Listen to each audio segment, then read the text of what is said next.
ये आकाशवाणी आहे.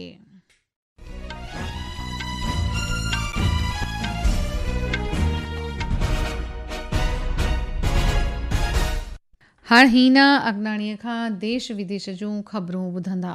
सभ खां पहिरीं हिन वक़्त जूं अहम सुर्ख़ियूं. प्रधानमंत्री नरेंद्र मोदीअ चयो आहे त दहली, हरियाणा, महाराष्ट्र, कर्नाटका जे मुख़्तलिफ़ ज़िलनि में फैलियल 3 मल्टी ट्रैकिंग योजनाउनि खे मंत्रिमंडल मंज़ूरी ॾिनी आहे, जंहिंसां रेल ढांचो मज़बूत बणिजंदो. प्रधानमंत्री नरेंद्र मोदी रोड हादसे जे मुतासरनि खे अस्पताल में दाख़िल करण ऐं इलाज जी तस्दीक ॾियण लाइ पीएम रिलीफ फंड स्कीम जी मंज़ूरी ॾिनी आहे. महाशिवरात्रीअ जो ॾिणु अॼु सॼे मुल्क अंदरि ऐं आलमगीर सतह ते वॾी चोज ऐं मज़हबी उत्साह सां मल्हायो पियो वञे. रेलवे में हाणे जनरल कोचनि जी सफ़ाईअ में फर्स्ट क्लास कोच वांगुरु ई कई वेंदी.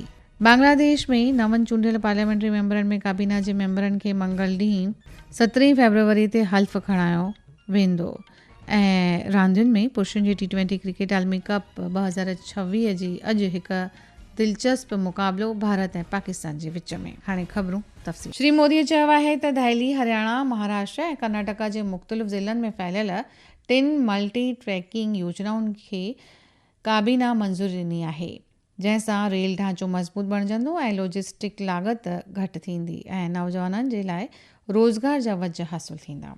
श्री मोदीअ चयो आहे त हैदराबाद पणजी इक़्तिसादी कॉरिडोर ते गुडेबेलूर सां महबूब नगर ताईं क़ौमी शाही रस्ते 167 जे वसीअ करण जो फ़ैसिलो माली विकास खे ओज बख़्शींदो. अचो त ॿुधूं ही प्रधानमंत्रीअ जी तक़रीर. नॉर्थ ईस्ट की कनेक्टिविटी को और अधिक मजबूती देने का काम किया गया है. कनेक्टिविटी बढ़ती है तो रोजगार के अवसर भी बढ़ते हैं. इसलिए असम में हाईवे और अन्य रोड प्रोजेक्ट के लिए करीब हजारों करोड़ रुपए देना तय हुआ है. प्रधानमंत्री नरेंद्र मोदी रोड हादसे जे मुतासरनि खे अस्पताल में दाख़िल करण ऐं इलाज जी तस्दीक ॾियण लाइ पीएम रिलीफ स्कीम जी मंज़ूरी ॾिनी आहे. हिन स्कीम तहत हुकूमत कंहिं बि रोड हादसे जी सूरत में 7 ॾींहनि लाइ 1.5 लख रुपयनि ताईं कैशलेस इलाज जो ख़र्च बर्दाश्त कंदी. रोड आमदरफ़त ऐं हाईवेज़ जी वज़ारत मूजिबि हीअ रिथा यकीनी बणाईंदी त रोड हादसे खां पोइ फौरी इलाज न मिलण सबबि को बि पंहिंजी जान यानी हयाती न विञाए. वज़ारत मूजिबि हुकूमत मोटर गाॾी हादसे फंड मां अस्पतालनि खे अदायगी कंदी. हर साल मुल्क में रोड हादसनि में वॾी तइदाद में माण्हू तुर्त इलाज न मिलण सबबि मरी वञनि था. अॼु महाशिवरात्रीअ जो तहिवारु मुकमल मुल्क में श्रद्धा ऐं मज़हबी उत्साह सां गॾु मल्हायो पियो वञे. भॻवान शिव जे भक्तनि जे लाइ सभ खां पवित्र इन ॾींहं ते उपवास, ख़ासि प्रार्थनाऊं ऐं मंदरनि में राति भर जी पूॼा अर्चना कई वेंदी आहे. हज़ारे भक्त शांती ऐं ख़ुशहालीअ लाइ आशीर्वाद प्राप्त करण जे मक़सद खां तीर्थ स्थाननि ते स्नान कंदा आहिनि. अचो त ॿुधो ही अहवाल. भगवान शिव की आराधना करते हुए भक्त गंगा, यमुना, सरस्वती के संगम पर प्रयागराज में पवित्र डुबकी लगा रहे हैं. शहर के प्रमुख शिव मंदिरों मनकामेश्वर, सोमेश्वर और नागवासुकी मंदिरों में विशेष आयोजन किए गए हैं. इस स्नान के साथ ही पिछले 2 महीने से संगम पर चल रहा माघ मेला आधिकारिक तौर पर खत्म हो जाएगा. इस बीच महाशिवरात्रि पर प्रदेश भर के प्रमुख शिवालयों श्री काशी विश्वनाथ धाम वाराणसी, गोला गोकर्णनाथ लखीमपुर खीरी, लोधेश्वर महादेव बाराबंकी, झारखंडी महादेव मुंजेश्वर नाथ और मुक्तेश्वर नाथ गोरखपुर, श्री मार्कंडे महादेव कैथी, श्री तामेश्वर नाथ संत कबीर नगर, दुग्धेश्वर नाथ गाजियाबाद, मेरठ के बाबा ओघड़दास, अयोध्या के श्री नागेश्वर नाथ और आगरा स्थित बटेश्वर महादेव में लाखों श्रद्धालु दर्शन पूजन के लिए पहुंचेंगे. इसके साथ ही प्रशासन ने महादेव का जलाभिषेक करने के लिए पहुंचने वाले कांवड़ियों के लिए भी विशेष इंतजाम किए हैं. सुशील चंद्र तिवारी, आकाशवाणी समाचार.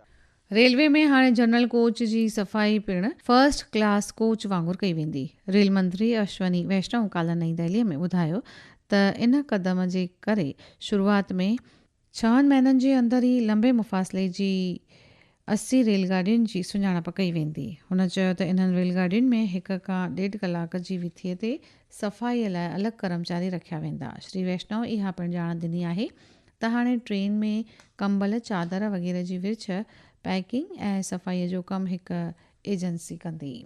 बांग्लादेश में नवनि चूंडियल पार्लियामेंट्री मेंबरनि ऐं काबीना जे मेंबरनि खे मंगल ॾींहं ते 17 फरवरी ते हलफ़ खणायो वेंदो।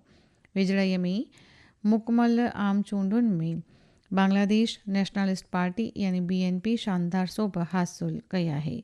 BNP पार्लियामेंट्री चूंडुनि में मिलाप पधिरो कयल 297 सीटुनि जी नतीजनि मां 209 सीटुनि ते सोभ दर्ज कई आहे। अदालती हुकुम सबबि 2 सीटुनि जा नतीजा अञा पधिरा कोन कया विया आहिनि। ही ख़बरूं तव्हां आकाशवाणीअ तां ॿुधी रहिया आहियो।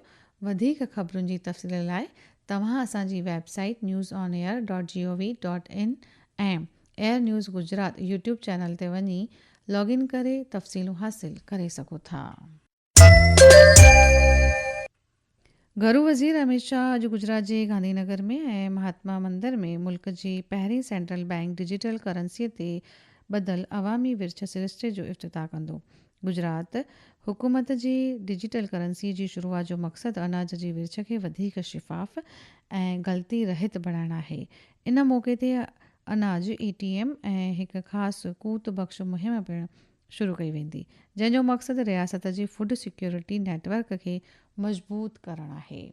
अचो त ॿुधूं ही अहम। रिजर्व बैंक की डिजिटल मुद्रा का उपयोग करने वाला गुजरात देश का पहला राज्य बनेगा जहां लाभार्थियों को राशन के लिए उनके डिजिटल वॉलेट में टोकन दिए जाएंगे। इस नई व्यवस्था के तहत अहमदाबाद, सूरत, आणंद और वलसाड जिले के लगभग 26,000 परिवारों को पायलट प्रोजेक्ट में शामिल किया गया है। इसके साथ ही गृह मंत्री अहमदाबाद में अन्नपूर्ति ग्रेन ATM की भी शुरुआत करेंगे, जो मात्र 35 सेकंड में 25 किलो अनाज देने में सक्षम होगा। गृह मंत्री नर्मदा जिले में कुपोषण को समाप्त करने के लिए सुपोषित गरुड़ेश्वर अभियान की भी शुरुआत करेंगे। इस अवसर पर राज्य में उपभोक्ता संरक्षण और पारदर्शिता को और मजबूत करने के लिए केयर रेटिंग्स और consumer education and research centre के साथ समझौता ज्ञापन पर भी हस्ताक्षर। मरकज़ी उद्योग सलामती दस्ते CISF जो वंदे मातरम साहिली किनारे वारे मरकज़ी वाइपो कंदड़नि जे मामले खाधे ऐं अवामी विर्छ वारे मरकज़ी वज़ीर प्रहलाद जोशीअ चयो आहे त भारत अमरीका ॿितरफ़ी वापारी मसौदो भारत जे कपड़ा उद्योग जी तरक़ीअ खे हिकु नई दिशा ॾींदो। श्री जोशीअ चयो आहे त हीउ वापारी मसौदो 113.76 बिलियन डॉलरनि जे अमरीकी बाज़ार ताईं रसद वधाईंदो ऐं अहम ढल घटिताईअ जे करे बरामदनी मुक़ाबले खे बहितर बणाईंदो। फ़ौजियुनि जे सिग्नल कोर अॼु पंहिंजे 116हों स्थापना ॾींहुं मल्हाए रहियो आहे। 1911 में अॼोके ॾींहं ते पंहिंजी स्थापना खां पोइ लगातार सिग्नल कोर भारतीय फ़ौजियुनि जे इंतज़ाम खे बहितर कयो आहे। मरकज़ी ज़रई किसान कल्याण तोड़े ॻोठाणा विकास मंत्री शिवराज सिंह चौहान कांग्रेस ते राष्ट्रीय मुफ़ाद खे अणडिठो करण जो ॾोह मणियो आहे।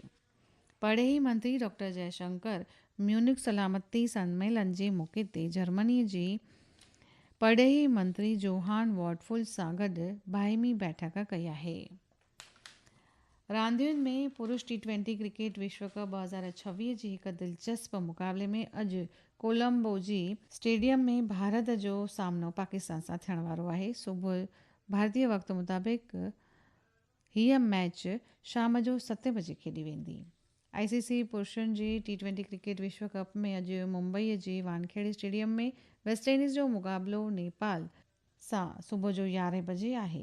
7-1 के शानदार रिकॉर्ड के साथ भारतीय क्रिकेट टीम आज कोलंबो के R प्रेमदासा स्टेडियम में होने वाले महामुकाबले में पूरे जोश और आत्मविश्वास के साथ उतरेगी। दुनिया के अलग अलग हिस्सों से हजारों क्रिकेट प्रेमी इस ऐतिहासिक भिड़ंत को देखने कोलंबो पहुंच चुके हैं और बारिश की आशंका के बावजूद एक हाई वोल्टेज मुकाबले की उम्मीद लगाए बैठे हैं। अहमद आख़िर में ख़ासि ख़बरूं हिकु दफ़ो वरी।